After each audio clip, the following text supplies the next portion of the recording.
All right. Well, welcome to this most recent episode of the Akkad and Coco Report. Today we have the pleasure of having Avik Roy on. This is, I believe, Avik's second appearance on the show. Avik is a Michigan native who went to undergrad at MIT, studying molecular biology there. He went on to attend the Yale School of Medicine, and then from there, his path veered from the usual medical school graduates route. He went to work for Bain Capital, J.P. Morgan, doing a lot of analytic work, and after that, but most recently, I should say, has founded FREOPP, FREOPP, the Foundation for Research on Equal Opportunity. It's an independent, nonprofit, nonpartisan think tank that conducts original research on expanding economic opportunity to those who least have it. The interesting part of this think tank is that it doesn't veer to any one political side or political ideology or the other, and it certainly purports to doing research that's nonpartisan, and that's partly why Avik is here. The last time we had him on, we had him discussing the FREOPP proposal for how to open the economy in a safe way. And it was notable that that paper was authored by prominent people from both sides, Bob Wachter, I believe, and Bob Coker, right, who are, kind of Obama files in the healthcare world, as well as other folks as well. This most recent thing that FREOPP has put out that's very interesting and very timely as always is about opening schools. Opening schools in the midst of the COVID pandemic is one of the more controversial topics these days, and it's good to have someone from FREOPP come and kind of discuss a little bit of a data-based approach to trying to figure out what the best approach is. Avik, what was the impetus for kind of weighing in on the school opening business? Well, it's funny because obviously it's a super hot topic now, but we actually started working on this 3 months ago because we put out our original Reopening the Economy and Schools paper that you mentioned. And the most popular question we got from everything from state capitals and local governments all the way up to Washington, Congress, and the executive branch was, so what do you think about the schools piece? Everyone was really trying to think hard, particularly governors, about what should we do on schools. They felt like that was the area where they themselves needed to plan and needed good advice and needed more granularity. Like we had given a relatively general comment, which was kids are at relatively low risk, let's work to reopen schools. And they were like, okay, well, how do you actually do that? And they really wanted that granular advice. So we set about, starting in April, developing a much more detailed plan, and we brought in our 2 education scholars, Dan Lips, who does pre-K all the way to 12th grade, so pre-K to 12 for us, and then Preston Cooper, who is our post-secondary ed guy, community college, vocational school. They were very much involved in this development of this paper and led it. And then myself, Lan Hee Chen from Stanford and the Hoover Institution, and Bob Kocher, again from Venrock and Stanford, who was on the National Economic Council for Obama, working for Larry Summers.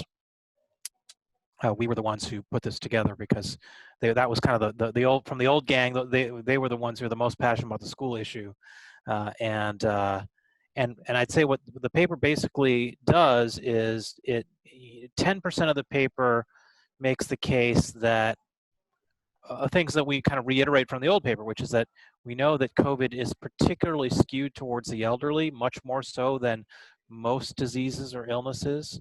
Obviously, most things affect the elderly more than they affect kids, but COVID is particularly that way. So we review the data around that. We also review the data around the school reopening experience we have to date, particularly internationally. So I think with those 2 pieces, we make the case that school reopening in general is a good idea. And then the remaining 90% of the paper is about the asterisks and caveats. So what do you do for children who themselves have underlying health conditions where they're at higher risk, or they live with elderly parents who might be at higher risk, or the teacher or the janitor at the school who might be at higher risk. How do you deal with those situations? How do you deal with situations where maybe you have a regional outbreak? So all those kinds of caveats. And another piece to it is that it appears that not only is the risk of death, does the risk of death go up as you go above, older, particularly for people over 65, but the risk of being infectious to others seems to go up as you get older. The youngest children do not appear to be vectors of transmission of this disease. We see very, very little to no evidence of that. Whereas when you start to get some infectivity in the, let's call it the adolescent phase, and then obviously more as you get older, as people are more able to be reservoirs of the virus. So there appears to be some correlation between the severity of illness and the infectivity of others, though obviously it's not a complete, hard correlation. And we're still working with evolving data sets.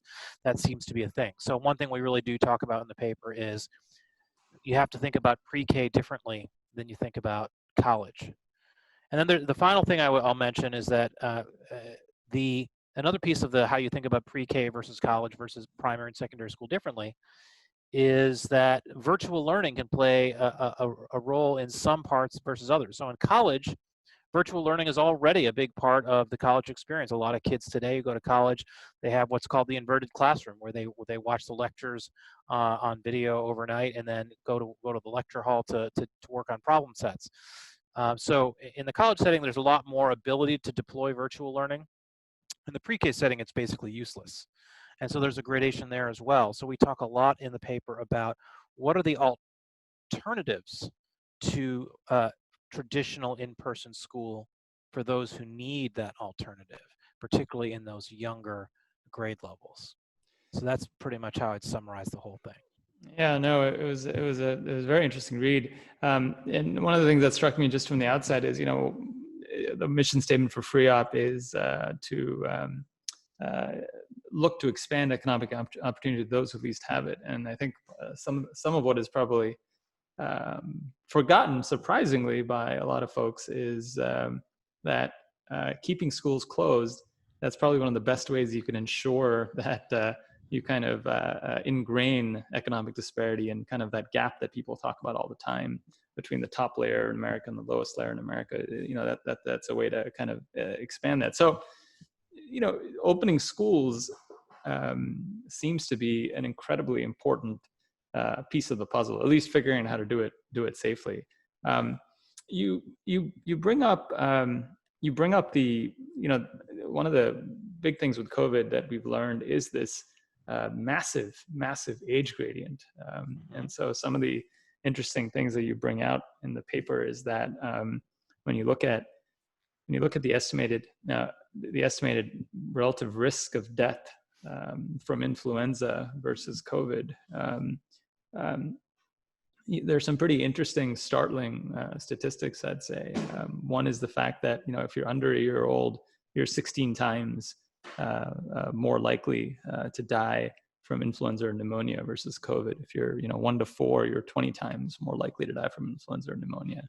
And that doesn't change. It doesn't become more likely that you'll die from COVID until you get to that 25 to 34 mark, right? So for the first 24 years of life, just by the absolute numbers in terms of how the pandemic has evolved so far, you're much more likely to die, relatively speaking, from influenza or pneumonia, in terms of what people die of before, than you are from COVID. Do you think those numbers, Avik, and that seems to be like if that's the case, then what exactly are we arguing about, right? When you're talking about school age kids and stuff. But I guess there are two things with that. One point that's made is that, well, the reason that the relative risks are so low in this novel pathogen that's come out is that we've kept kids home, right? I mean, Philadelphia or Pennsylvania, schools have been closed since mid-March. Maybe the reason kids aren't getting ill is because we've kept them home. What do you say to that? Well, you've raised a lot of points. Let me try to go through all of them. So first, you talked about the disparities that are being widened by right. school closures. That's an incredibly important point. Private schools, by and large, can stay open. Wealthy parents can hire tutors for their children, or are more facile with virtual technology and other resources for their kids.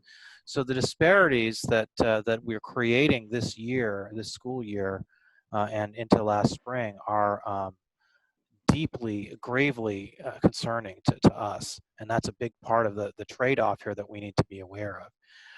Another way to think about the statistics that you just cited, which are in our paper, the relative risk from influenza versus COVID. We pulled CDC data from both, kind of to have an apples to apples comparison of how the CDC records influenza deaths versus COVID deaths. There's another way to think about it. Think about it this way. There are 80 million Americans who go to school between pre-K all the way up to high school to college. 80 million have been affected by school closures. Do you know how many people under the age of 25 in the United States have died from COVID-19? Remarkably few. Like you have 30 per million. So that doesn't amount to a lot. So what, 900 or 1,000 people or so? 188. 188. Wow, that's even smaller. 188 people on the CDC's list. Now the CDC's list, there's different counts and people count things differently. So maybe some count has it at 250 or something. But the point is, it's a minuscule number.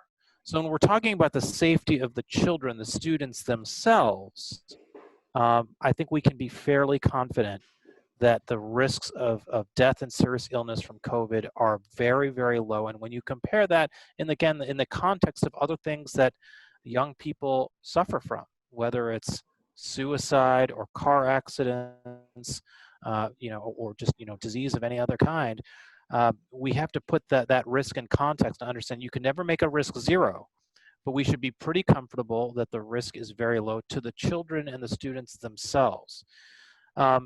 Now, remind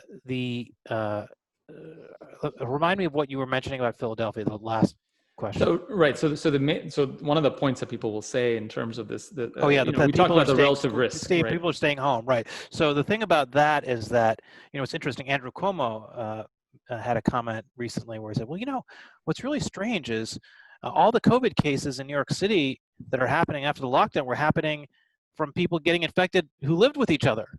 So you stick people in these, 19th century apartments in Brooklyn and in Queens, and what do you think is going to happen? They all infect each other with COVID. So it's not like keeping people at home is actually protecting them from COVID. In fact, a lot of people are dying of COVID or getting hospitalized from COVID, getting very sick because they're staying home. And yet the children have been relatively healthy. So that's point number one I'd make. Point number two is that these statistics are universal around the world. We're seeing the same relative risk curve or odds ratio or whatever biostatistical term you want to use. The curves are looking the same from an age standpoint throughout the industrialized world. And not only that, we have now the experience of most European countries which reopened in the spring. So between late April and early May, most European countries reopened their schools through the end of that school year, and then are planning to reopen in the fall as well. And thus far in Europe, we have seen basically almost no outbreaks. There was one outbreak in Israel in a high school in Jerusalem that's getting a lot of play here in the U.S. But by and large, certainly when it comes to the school-age kids who are at the primary level or below, the elementary level below, we're seeing basically complete success. And one argument, to sort of preempt you on the pushback questions, and I want you to ask me as many challenging questions you can think of. One that you hear a lot is, well, we can't take the European experience into account in the U.S. because the U.S. is doing great with COVID, and we're a complete disaster in the U.S., so we just can't go by what they've done.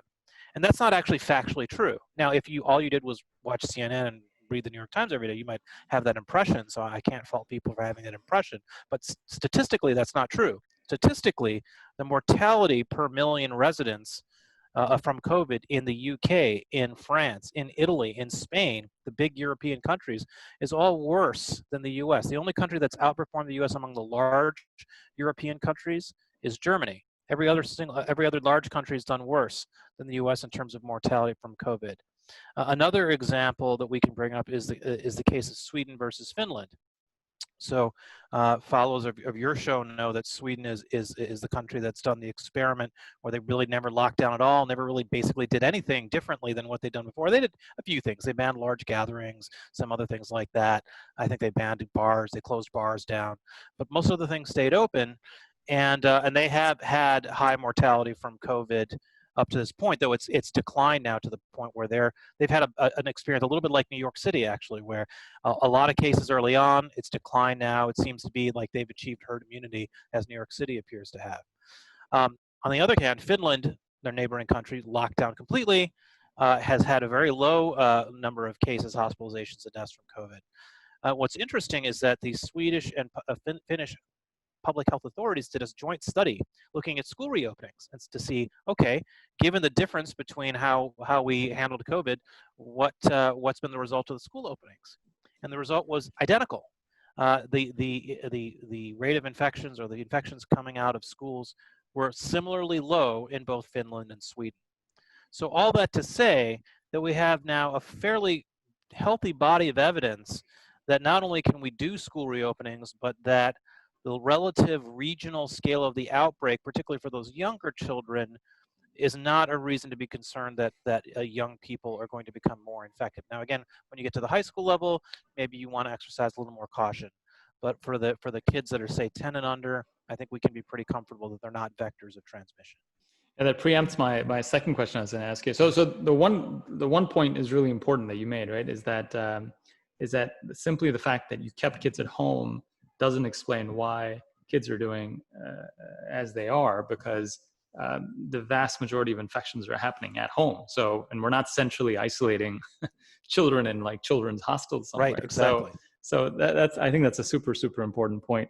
The other thing I was going to ask you that you kind of preemptively answered was, does keeping schools open serve as an accelerant? Because, you know, when you go to schools, it's this petri dish where everyone is kind of exchanging viruses, and then they become a vector for transmission, even though they themselves may not be getting as sick as they are. And you know, as you pointed out, the U.S. luckily isn't the only place that COVID is happening, so we have some places to compare it to, and you know, whether it be Sweden, whether it be Finland, as you're pointing out, we have not seen anywhere that schools opening results in this kind of accelerating course of things. Now, you did mention, you know, it'd be unfair not to mention what's gotten a lot of press. It's interesting what gets a lot of press, right? What got a lot of press is Israel. So Israel opened up schools, and very quickly they had to close schools again because there was you know, seemingly an outbreak in I forget, one of the schools or a few of their schools in Jerusalem at first, and then there's a school in Jerusalem that there was a particular outbreak, right. And then there were more, or I guess it spread from there. Do you have any? Can you? We have ability to be more granular and understand what happened specifically in Israel. You know, why wouldn't what happened in Israel happen here? Meaning, what's the point of opening up schools if we suddenly have to shut them down again?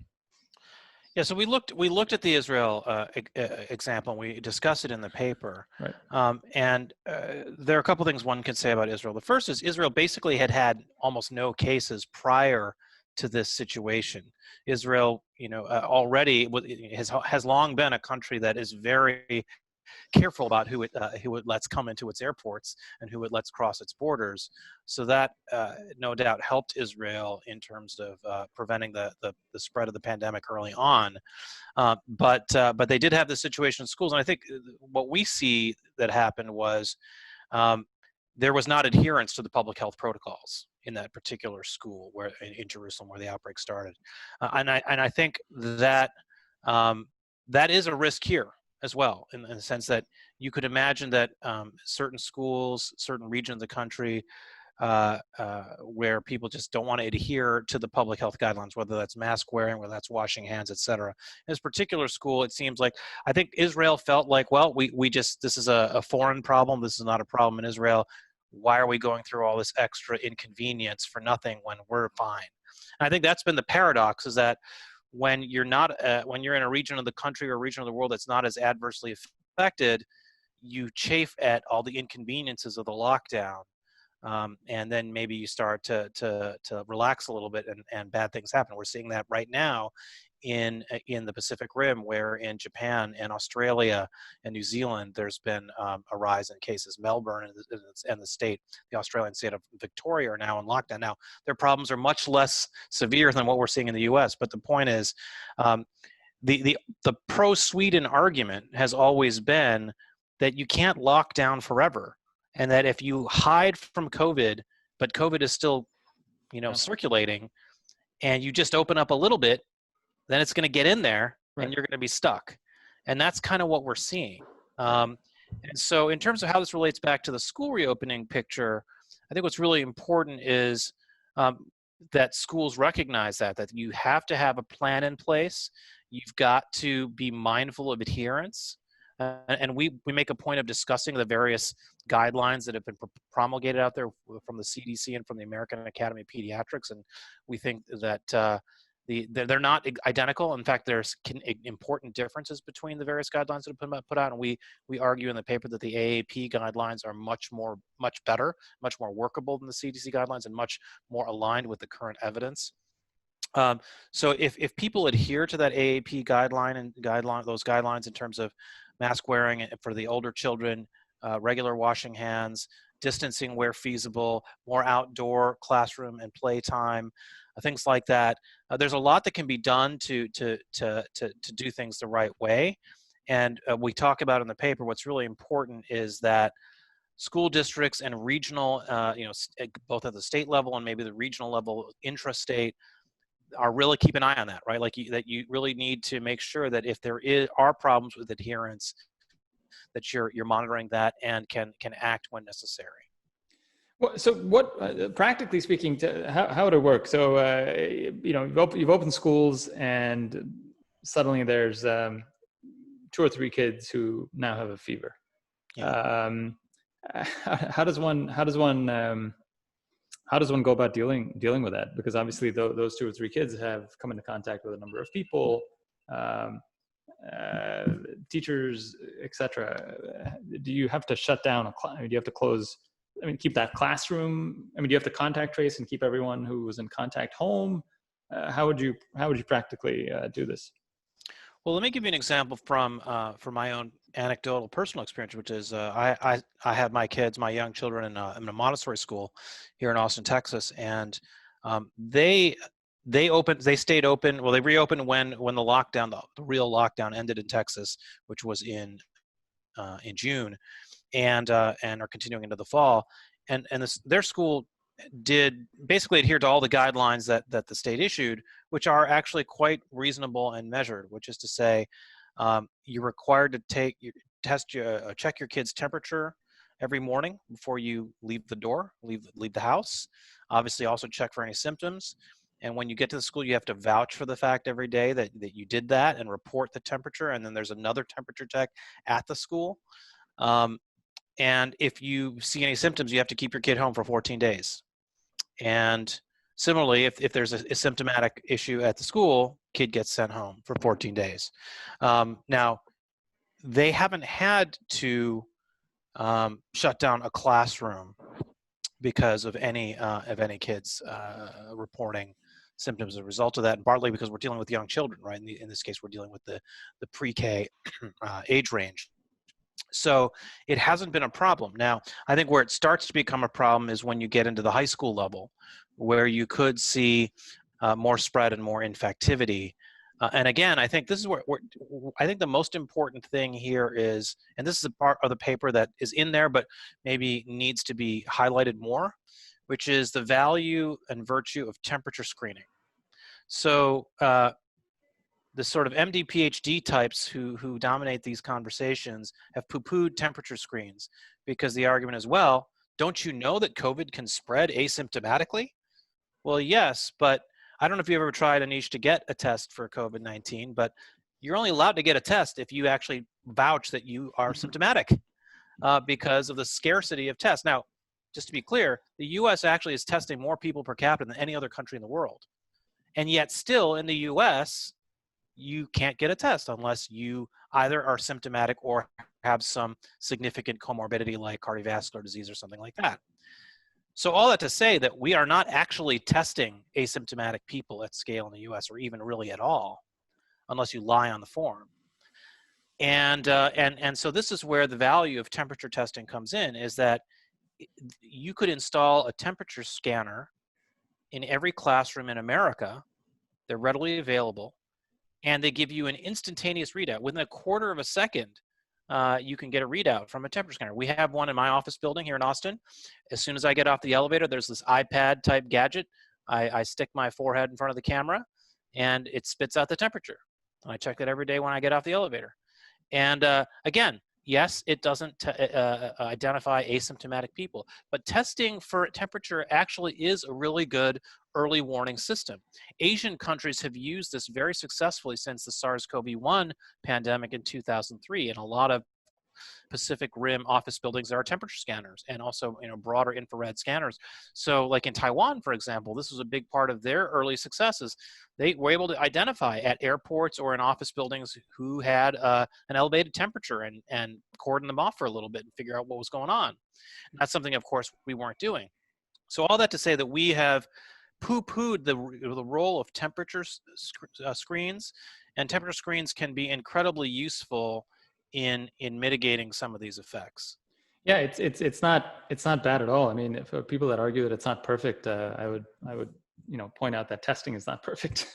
So totally. So temperature sensors are more accurate too, like for what they're measuring, right? They're measuring temperature. Right. They're pretty accurate relative to the sensitivity and specificity of these tests, which is all over the place. Right, exactly. So even if you do a nasopharyngeal swab, false negative rates can be 30%, 20%. Certainly in the asymptomatic period, the sensitivity is much lower than it is for symptomatic folks. So in that window of time before you're symptomatic, that everyone's like, oh well, we can't do, no point doing temperature screens. Well, hey, guess what? Yeah. Because it's a respiratory illness, the ability to get sample, et cetera, is complicated. Even the saliva, the saliva test. Anyway, the point is the tests are nowhere close to perfect. So why are people so upset about surrogates that aren't perfect? Right. So that's interesting. That provides some type of a template. And I think one of the really important points you make in the paper, that you guys make in the paper, is that folks, you have to be able to set expectations to be a certain way. You have to have school district administrators and parents understand that, look, there may be local outbreaks that may happen. There may be cases that surge, and you just have to have a plan in place to deal with that, to mitigate it. And you know what? If it gets to the point that the school, classroom, et cetera, has to close, I mean, that's what happens. That's not necessarily a failure. If that were to happen. Think about it this way. We've had grocery stores open this whole time because we've defined them as an essential business. Right. Nobody seems scandalized about the fact that grocery stores are open. Like, they work. People are putting, the grocery store clerks, yes, they're at risk, but they're managing and yet nobody thinks this is some like catastrophe. It isn't a catastrophe that grocery stores are open. We aren't seeing blaring headlines across the screen about grocery store outbreaks, right? So educating our children is socially as essential as grocery stores. And so yes, you have to eat to be able to live, and I don't mean to minimize that, but educating our children is incredibly important to their health outcomes, to their economic outcomes, to their ability to support and sustain themselves in every way. So it's at least worth the effort. Let's put it that way. And I think what's concerning right now is that we're seeing disparities emerge in this respect. Teachers' unions are, because they're going to get, their teachers are going to get paid no matter what, they have an economic incentive to say, you know what, unless we can assure ourselves of 100% safety, we're gonna stay home. And yet the private schools, where they're not going to get the tuition payments from the parents unless they open, they are motivated to figure these things out and develop a plan that works. Right. And so what does that mean? That means private schools in general are reopening. Public schools in general are staying closed. And what does that do? That only widens the disparities even further.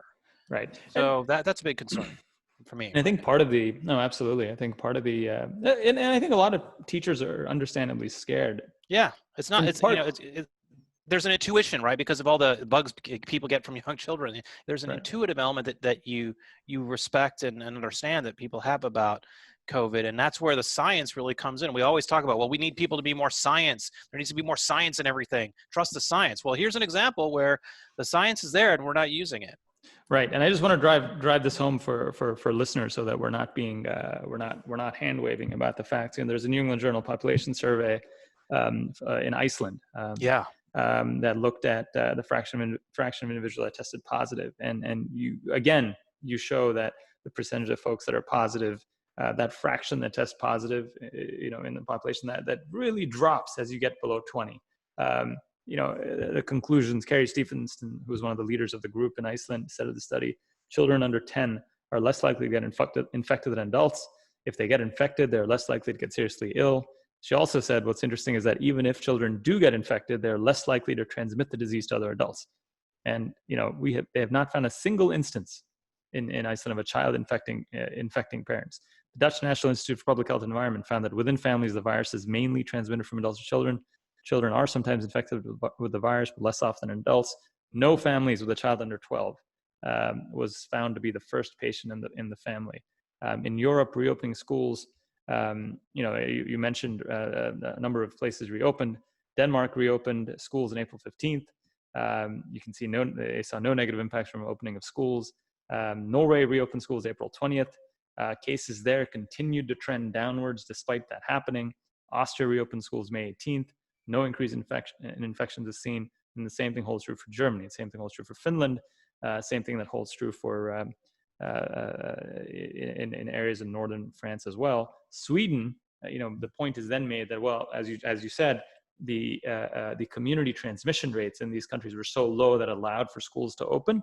Well, take Sweden, your nice natural control, which has allowed everything to stay open, and so they've maintained a much higher level of community transmission by plan, I guess.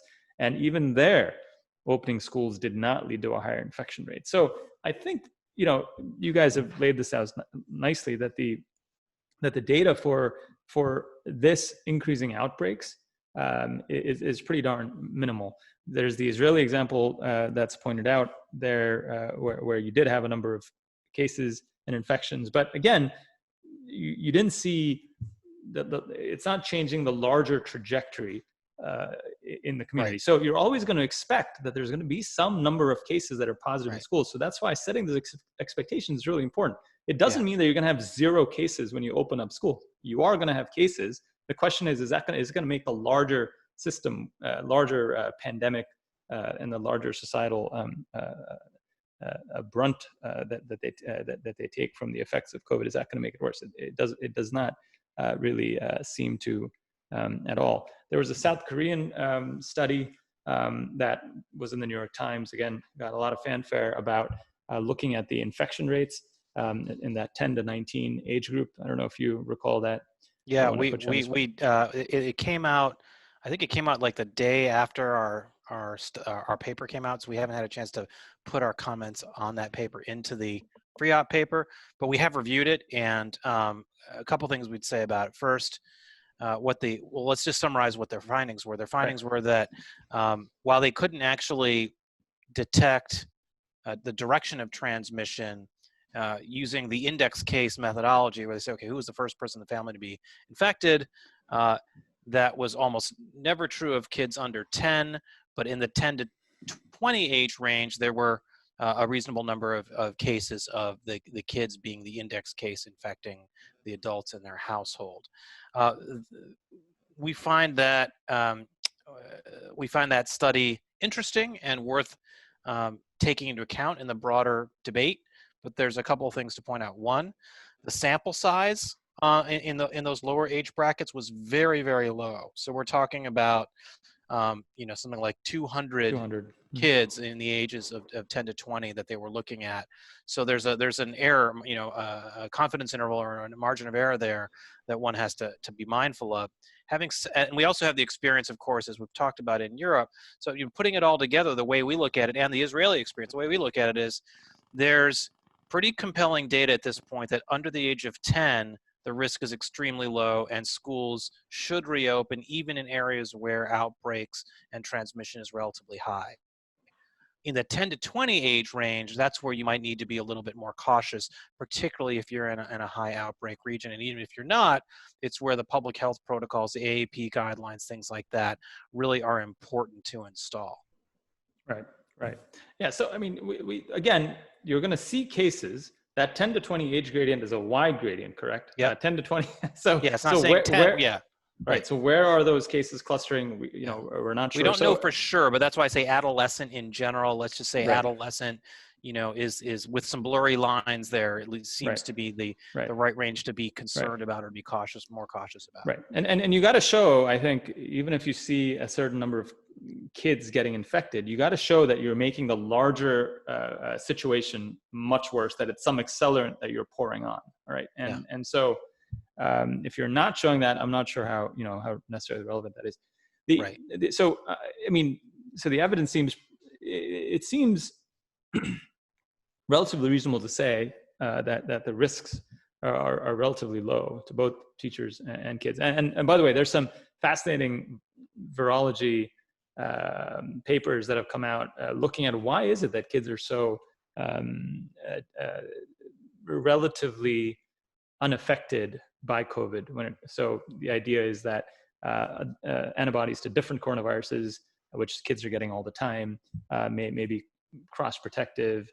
So that's interesting. I assumed there was something about the ACE receptor in kids that was different. But that makes more sense. Right. So that there's that theory that's come out. There's also which also raises some interesting questions of, well, if you take kids out of circulation for this long, could you potentially be making things worse down the line? But anyway, that kind of heads in the realm of speculation for now. But certainly interesting.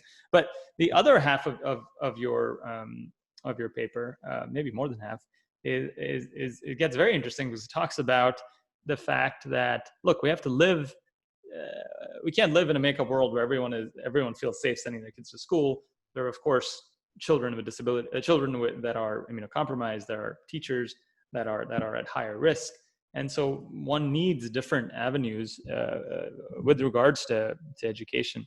And so I particularly was interested in using this as a launching point to think about rethinking how we maybe educate children. We've been kind of stuck in this frame of public education, and everyone seems to have a problem with it. Folks on the left and the right have a problem with how public education is funded, what the outcomes are.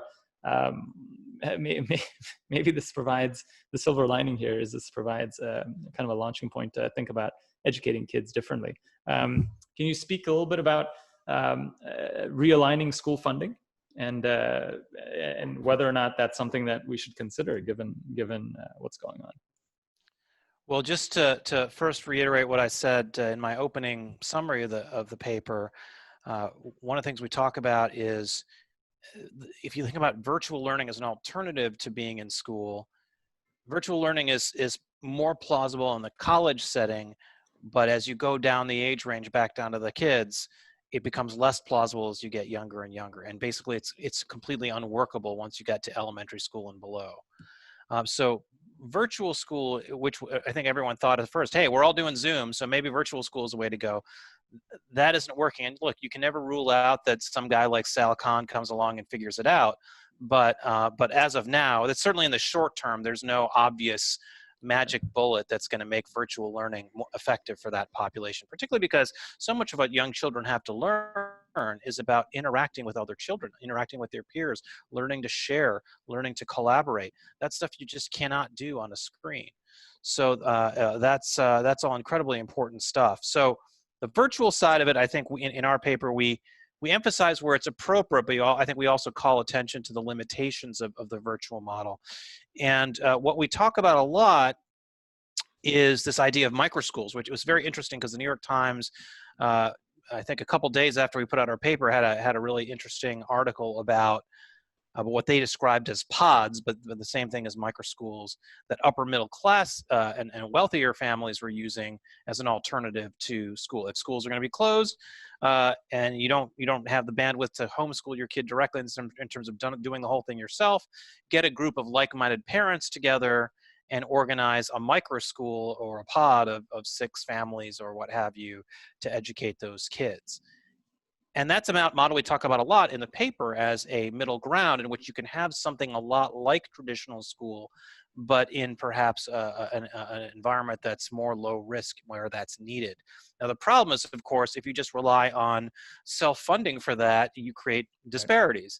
And so the point that we make in our paper, and Dan Lips, the primary author of our paper, the education scholar at FREOPP, he was actually the inventor of this original idea of education savings accounts. So they work a lot like health savings accounts, but for school, not just for school, but for tutoring, for other types of educational activities and learning and remedial help, or maybe it's an extra tutor you need because you're smarter than everybody else, whatever it is. Education savings accounts can be used as a kind of funding mechanism where the family gets the money and then they can use that to hire the tutors that they need. So that's one element of it is both the federal government through congressional relief packages or states could directly fund educational savings accounts for younger children and low-income families.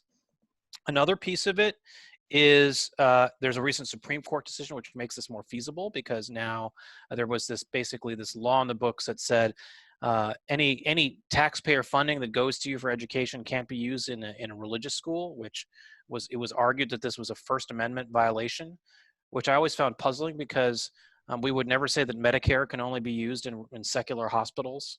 There are plenty of Catholic and Methodist hospitals that get lots of Medicare and Medicaid dollars, and we would all rise up and scream if that weren't the case. But somehow the education funding was not treated the same way, and that has to do with the legacy of actually anti-Catholic discrimination from 100 years ago plus. So anyway, the Supreme Court has cleared that thicket away. And so you combine those two things, that creates a policy window. And the other piece which you're alluding to is that a lot of school districts, I believe the majority of school districts now use attendance in school as a mechanism for funding. So the amount of dollars you get from the state, if the state is supplementing your education funding at the district level or at the school level, is based on attendance. The more attendance you have, the more funding you get. The less attendance you have, the less funding you get. So this has created a dynamic in which public schools have an incentive to oppose these micro school type alternatives, because if you pull your kid out of the conventional school and send them to the micro school, then that school loses some funding. So it's going to be important at the state level to rectify that and make clear that, hey, districts, we need the dollars to follow the kid, even if that means the kid uses the money in a more personalized or micro school type setting. So that's one of the things that we propose in the paper.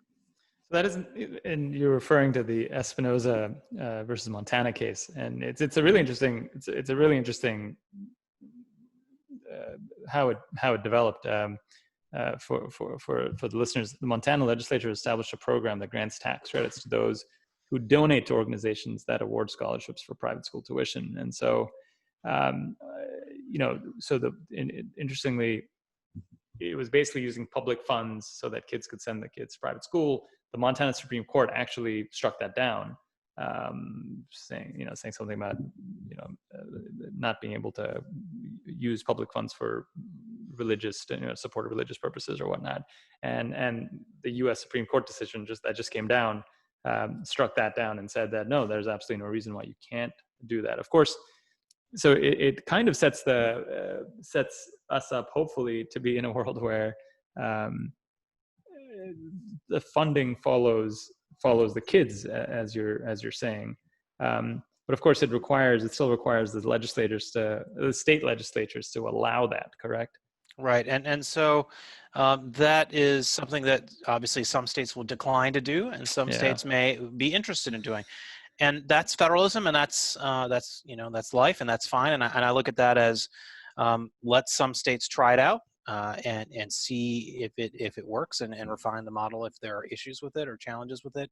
But it is a model that, if we want to make lemonade out of the lemons, Right. this is an example of the kind of thing that could really explode the opportunities and the quantity and range and Right. diversity of educational models out there. Right. Because once you don't have to depend on the brick and mortar of creating a school to educate your children, think about all the different things that people are going to be able to do. Parents Right. being able to rent space in an empty shopping mall or whatever it is. There's going to be so many things that people try, and that explosion of just innovation and diversity it has the potential to be really exciting. Right. It's frustrating. I'm constantly talking to, very smart colleagues of mine who are, who certainly have their hearts in the right place, and they talk about education and talk about how funding for education is so terrible, and we need to fund folks, fund public schools to a Yeah. greater extent. And I try to tell them, look, the Philadelphia public school system that has outcomes that are pretty poor has an annual budget of $3.2 billion. That's not 3.2 million dollars. $3.2 billion. That it comes out to approximately $15,000 per student per year. And yes, the neighboring school district, which is one of the better school districts in the country and in a very wealthy zip code, does fund at an even higher per student level. But my point is that, look, even if you increase the funding to the school district, an additional 5K or additional, say, 10K per student per year, even, you're not going to get equivalent outcomes, right? And so, Well, I'll tell you let me tell you two things about that. First, that yeah. Dan Lips's first paper for FREOPP was actually on this topic about Mm. how, actually, because of the federal backfill, there's now, since the Great Society, the federal government has backfilled a lot of those gaps in local school district funding, such that there is a difference between what you get in a low-income district for your per pupil expenditure and what you get in a high-income district. But it's not as wide as you would expect. It's more like a 10% gap, not like a 50% gap, as you might intuitively believe. And yet the outcomes are still Right. quite poor. Right. And the other piece I would mention, and this is something that anyone who follows healthcare policy will understand, per pupil spending in the U.S. is way higher than it is in any of those other countries Right. that do kill us on the educational exams and the outcomes and all that. So just like in healthcare, where we spend double what every other country spends for equal or worse outcomes, exactly the same phenomenon is true in education. It gets a lot Right. less discussion, but the statistics are shockingly similar. Right, right, and really, it really feels like, and once you look at the numbers, even at a base level, that really the only way to disrupt. Well, I'll ask Avik, what do you think the major, what's the major problem? Why is education? Why do you think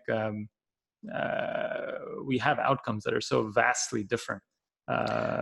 Well, despite the funding being as it is. this is a conversation that maybe we'd have to spend a long time going through, and you should have Dan Lips on your program to talk about it. But there's a lot to say. I would say that a couple of things are prominent, that need to be prominent in the discussion. First is the legacy of slavery and segregation, which means that segregation, and because we fund schools at the local level, has meant that combination of factors concentrated the inequality of opportunity for blacks, descendants of slaves specifically. And that's almost like a specific problem that you have to deal with specifically, that's separate from any other dispersion of inequality or opportunity that's out there. So that's one element that is very hard to unwind in terms of how you redress that or how you fix that, but it's an important thing to be aware of. The other piece of it, in terms of at least how we perform relative to other countries, is America's just never had the same curriculum and the same emphasis culturally on education as a country. I mean, yes, there's certain ethnic communities and regions of the country where education has been highly prized and cared about. To take two examples, we can talk about, of course, Indians like us, where anyone who grows up as an Indian immigrant knows how much their parents beat them over the head about making sure they studied and did their homework. To give an example from the middle of the country, Iowa, actually, if you look at SAT scores by state average, Iowa is always near the top for reasons I don't completely understand, but they do very well in educational outcomes. So there's various factors that seem to be local or what's the word I'm looking for? Quotidian, that are hard to study, but are worth understanding, because it suggests that maybe if there are things we can learn from those regions, the countries that do the region of the country that do better, we can figure out what are the kinds of things that in a community we need to emphasize education more. And again, I think curriculum really matters a lot. We suffer. George W. Bush was sometimes criticized for saying this, but I think often also praised, of talking about the soft bigotry of low expectations. We have a system in the US where we just give up on kids. We just don't expect as much of them. And in fact, it's not just, by the way, minority kids. It's a very sort of conventional middle-class American thing to say, if you're too studious, you're a nerd. Instead, you should try to be better at sports, right? There's very much that kind of element to our culture.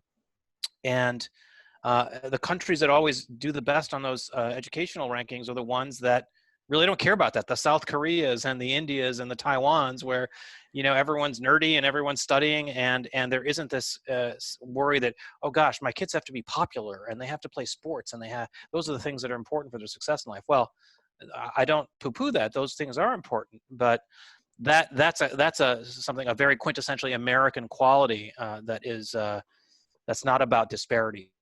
Let's say that's just something about our culture. Yeah, no, I didn't mean to go too far afield from trying to solve our, Right. our nation's educational thing, but it certainly the pandemic exposes some of the fragility that exists in the American educational system. So you very quickly understand. The kids, the folks that are going to do okay are the wealthier folks that are going to be able to self-fund micro schools and self send their kids to private schools. And it's really sad, because it's not that America doesn't care about education. America cares about education to the tune of, Philadelphia, which is one of the poor zip codes, one of the poor performing places in terms of life expectancy, et cetera. The $3.2 billion annually gets spent there. The question is, where are those dollars going?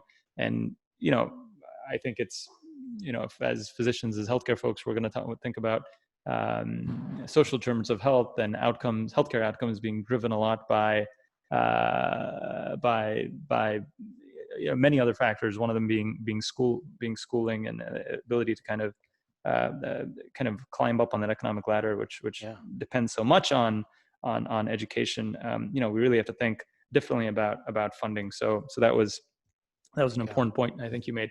All right, last stuff we'll wrap up, because sure you're busy, man. But what do you think about the conventional public health experts? The folks that we normally would turn to when we're talking about, should we open schools? How do we open schools? Have you been surprised by what their focus has been on? Because I don't think I'm being too. I don't think I'm wrong to say that it seems like the vast majority of public health experts have been very negative on school opening. Why is that, given what the science is, given how important it is to things that traditionally public health folks would care about?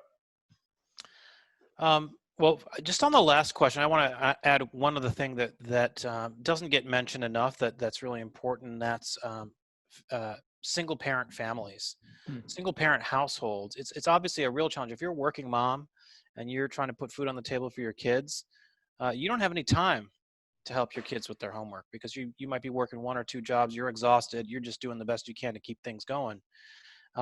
That's a big challenge. That's particularly true in lower income and minority communities, and not just minority communities, of course. It's true for all communities. But the point is, we've found that conversation difficult to have, and it's really important, not just for educational outcomes, but also for social determinants of health. They're all tied together, right? Educational attainment is a big correlator to health outcomes, and single parent households are a big correlator to poor educational outcomes, poor health outcomes, and poor economic outcomes. So that's an area that we, I think, need. If there's something we need to just invest more in terms of research and study and work to try to address, that's high on the list. In terms of your point about the public health community and how it where it is, I don't know if any surveys have been done on the public health community, so I'm not sure how to answer that piece of it.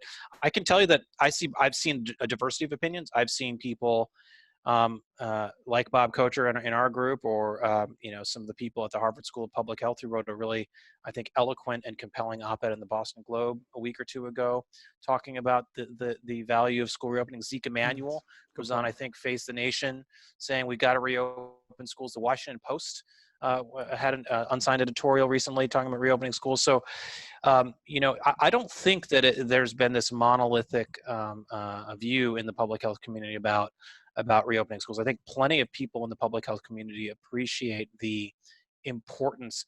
The American Academy of Pediatrics, this is the thing that was very important in their guidelines, talking about how incredibly important it was to health outcomes and educational and social outcomes that kids go to school. The CDC recently put out an article on this as well. So I think there's a diversity of opinions there. I think you just see some people in the public health community who are they focus on, it's that old adage, if you're a hammer, everything you see is a nail.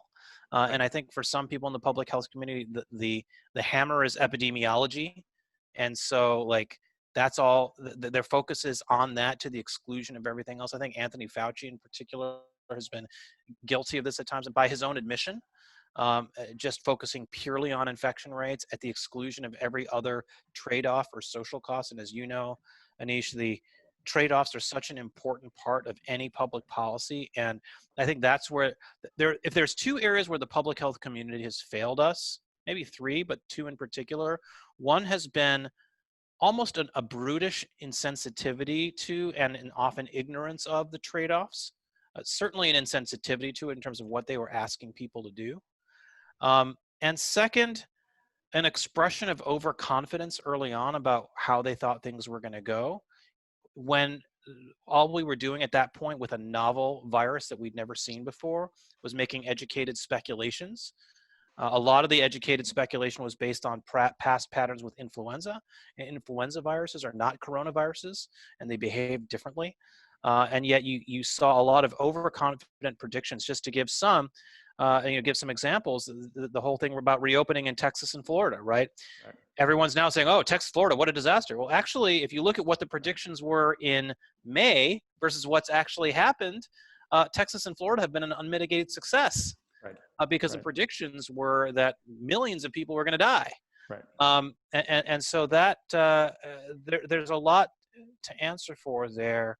And there will be, of course, plenty of opportunity in the future to have those discussions and retrospective analyses. But it matters now because people are suffering still today. Businesses are closing for good in many cases today.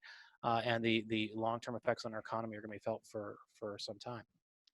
Can't agree. Yeah, no, you're right. It's probably the case that I'm victim to where the light is shined. But because you are right, there was that nice I think letter in the Boston Globe by a number of folks from the Harvard Chan School of Public Health. The stuff that seems to get retweeted on Twitter and goes viral. You can't use Twitter as your public opinion poll. You're right. It's a good reminder, because the recent story today was the 12 Florida Marlins that are positive after playing in Philly this weekend, I think. And I think someone said, "Oh my goodness, how will you open school if Major League Baseball can't open without shutting down again? How will you open?" Of course, these are 12 Florida Marlins who are traveling from the epicenter, one of the epicenters in the U.S., traveling all over the globe. Back in the day, Anish, people in statistics communities would often talk about the fact that so many people were afraid of air travel, right? Because every plane crash is on the news. When that Malaysian Airlines plane crashed in the Indian Ocean or whatever, the Pacific Ocean, CNN had wall-to-wall coverage for like a week, right? And so you may have the perception, if you get your news from CNN, that flying a plane is much more dangerous, or riding in a plane is much more dangerous than driving your car, when in fact your likelihood of getting into a car accident is like 100x your likelihood, or maybe 1,000x of dying on a plane. So that's an example of how the power of media sensationalism, which is partly, again, you understand it. The news is all about what's strange and unexpected versus what's expected. But that dynamic is incredibly damaging when it comes to public health, because in a country of 330 million people, you could spend your entire career talking about the 12 people who died of COVID or got infected of COVID, excuse me, not even died, who got infected. If we did that every year for nosocomial infections, the newspaper would be filled with nothing else but people dying of, Legionnaire's disease. Yeah. We strangely don't talk about that. Right. No, the total mortality graphs, total, not just COVID mortality, the total mortality graphs year to year, those are going to be very, very interesting to take a look at, especially in Florida, in Texas. No question, Yes. New York City off the scale, but last I checked, Florida, Texas, on a death rate, per day, on a death rate, they're still not up to the 2018 flu season. So excess mortality is going to be an extremely interesting way to evaluate how countries and regions performed as time goes on. We're doing it to a degree, but the data is, we don't get it from every country, so it's still a little choppy. But once we're able to do better research on that, I think that's going to be something that we look back on and are very interested in. So interesting. We've learned a ton. I'm, as always, super happy to see what you guys put out, because it is clearly thoughtful, and you guys put on a lot of time. And I always like the attention that's paid to trade-offs, right? So always important. Avik, thanks so much for coming on. Thanks, Anish. Thanks for the kind words, and best of luck. All right, thanks.